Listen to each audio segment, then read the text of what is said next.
শিৱৰাত্ৰি বুলি আজি ওলালোঁ মন্দিৰলৈ। এয়া গাড়ীত বহি যাবলৈ ওলাই লৈছোঁ, কিন্তু আজি ইমানেই বেছি লৰালৰি হ'ল আৰু লৰালৰিতে চাওকচোন ফুট ল'বই পাহৰি থাকিলোঁ। একো নাই বাৰু, মন্দিৰত ল'ব পাৰিম। আৰু আমি আহি এয়া মন্দিৰ পাই গৈছোঁ।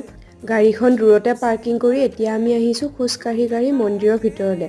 আৰু প্ৰথমতে আমি মন্দিৰৰ ভিতৰত সোমাই লওঁ আৰু সোমাই শৰাই যোগাৰখিনি লৈ লওঁ আৰু লৈ পিনে দেখুৱাই আছোঁ আপোনালোকক। আৰু এতিয়া আমি মন্দিৰৰ ভিতৰত সোমাই লৈছোঁ। সোমাই মেলি এইফালে গেটতে দেখিছেনে পুৰুষ আৰু মহিলা বেলেগ বেলেগকৈ লিখা আছে, মানে পুৰুষ মহিলা বেলেগে বেলেগে সোমাব। আৰু এইফালে এতিয়া আমি চাকি দিয়া বস্তুখিনি লৈ লৈছোঁ আৰু এয়া চাকি দিবৰ কাৰণে আগবাঢ়িছোঁ।